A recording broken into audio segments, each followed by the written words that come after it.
Magandang araw mga kaibigan. Bigyan natin ng reaction, opinion itong post ni Luminous by Trixie Cruz Angeles. Si Attorney Trixie ito. Sabi niya, someone might say he is saving the diplomatic relations between the two countries after officials of the national government brought us very close to something else. I'd say that a pretty close assessment. Okay. Isinare na Attorney Trixie ang post ni Mayor Sebastian Basti Duterte. Sabi look, Mayor Sebastian Duterte welcomes His Excellency Jing Xuan, Q1. I don't know how to pronounce. Q-U-A-N, Q1. His Excellency Jing Q1, Ambassador of the People's Republic of China, to the Philippines on Monday, January 26 in Davao City. Ambassador Juan is in Davao City for a 2-day visit to strengthen bilateral relations and local level cooperation. Ayan o, may pictures silang dalawa. Wow! This is good news. Dahil ang nangyayari sa national po, wala patapangan, pataasan ng ihi nang dahil sa isang Commodore Tariela na to me, pananaw ko lang ito, hindi niya iginalang, hindi niya inirespeto, ginawa niyang katatawanan ang presidente ng China. Nagturo siya o nagpresent siya sa mga estudyante sa isang university sa Manila. Ang pinakita niyang litrato o image ng Chinese president, meme, yung katatawanan, dinistort ang mukha, basta naging cartoon. And to me, that's disrespectful. Well, kanya-kanyang pananaw. Sabi ni Commodore Tariela, wala siyang ganong, I don't know, wala daw siya ganong intention, hindi niya pinangalanan, whatsoever. Kaya nagreklamo ang Chinese Embassy, kaya nagpro-protesta sila. At yun na, bangayan na. Kasi ang mga senador, nakisawsaw na rin. 3 senador yan. Nauna si Senator Risa Ontiveros, sinundan ni Senator, sino to? Kiko Pangilinan, ang pinaka-latest. Itong Senator Erwin Tulfo na sabi, lumayas kayo sa Pilipinas kung hindi nyo gusto ang style namin ng demokrasya, yung free speech ko, no ba? Kasi yung ginawa ni Commodore Tariela, that's part of free speech daw.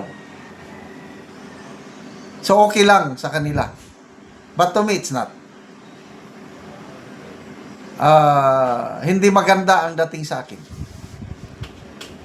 Kaya may nag-message sa akin na kaibigan ko nasa US, sabi niya, itong mga senador natin puros lang salita, kaya ba nilang pakainin ang pamilya ng mga OFWs natin sa China kung sakaling rumesbak ang China? Ganon ang message sa akin ng aking kaibigan sa US. Ganon din ang komento ni Jason sa mga more or less 500,000 OFWs in Hong Kong, Macau, mainland China, baka maapektuhan ang kalagayan nila, kabuhayan kung rumisbak ang China. Sana naman huwag. So, sa gitna ng friksyon sa national, wow, nakakatuwa. At mayroong isang syudad, mayroong isang city mayor na lalong pinagtitibay ang pagkakaibigan. Hindi ako pabor sa ginagawa ng China sa West Philippine Sea. Atin talaga yan. Huwag nating pabor. Kaya lang, yung West Philippine Sea is just a part of our relationship. It does not define the whole relationship with China. Number 1 trading partner natin ang China. Kung awayin mo ng awayin ang China dahil sa West Philippine Sea, Eh paano kung i-cut off ng China yung trade, i-zero trade nila? No more trading between Philippines and China. Eh sila, superpower sila eh. Kaya nila tayong yung say pangangailangan nila sa atin, pwede nilang kunin sa ibang bansa. Eh tayo, nanghihingalo pa tayo. So, hindi natin kayang awayin ng China ng ganyan na lang dahil lang sa West Philippine Sea. Dapat diplomasya, yung style digong, gusto ko yung style digong. Hindi naman niya it-surrender yung mga teritoryo natin sa West Philippine Sea. Kailang nakipagkaibigan. O, tingnan nyo, dahil sa pakikipagkaibigan niya, ni Tatay Digong hanggang ngayon, minimintin yung pakikipagkaibigan. Kahit inaaway ng national leaders natin, ang China, ang Chinese ambassador, okay ang tingin niya sa Davao, binisita niya. Oh, di ba ang ganda? Anyway, wais naman ang Chinese eh. Kikita nila, it's more than 2 years nila baka magbago ang presidente. Alam nila alam nila na pinakamalakas na kandidato si Sara Duterte. Baka pwedeng, sige na lang, pabayaan mo na lang yan si Tariela, pabayaan mo na lang yung Risa Tulfo. Dito na tayo mag-invest sa mga Duterte dahil silang susunod na presidente. Di ba? Sana ganyan lang. Isa pa, yung tourism.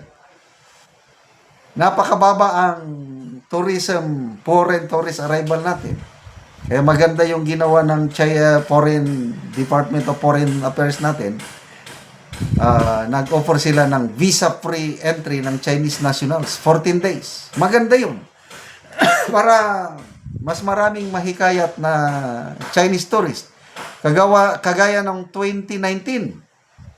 Dahil sa magandang policy ng Tatay Digong natin sa China, 1.7 million ang dumating na Chinese tourists sa Pilipinas. Ang dami. That's the biggest. Ngayon, hindi pa ata umabot ng 200,000 eh. Hinihikayat natin na magbisita ang mga Chinese nationals tapos binabastos mo, inaaway mo, ginawa mong katatawan ng presidente. Will that attract tourists? I don't know. To me, it's not. So, salamat mga kaibigan sa inyong pagsubaybay sa ating channel. Nakakatulong kayo ng malaki sa tribong Talandig ng Bukidnon dahil ang sweldo natin sa channel na ito is pantulong sa tribo. Namimigay tayo ng libreng yero at pako para makapagpatayo sila ng mas maayos na tirahan. Panoorin nyo ang video na ito. Una ni ang ihatag namo nga yero o mga gamit sa panimalay sa among tabangan. So muna ni ang among itabang nga mga yero o uban pa.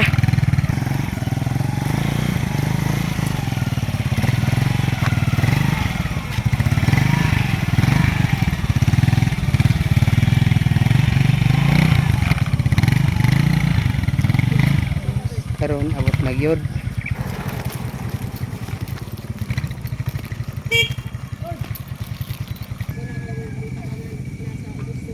So muna ni si Angkol ang tabangan. So makabalay na gyud ni sila karon. Linsin, lansang, hero. So kompleto among gihatag sa iya.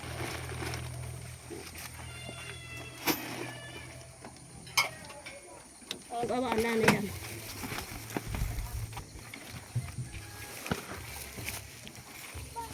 Ada oh. Nama gichikin dia.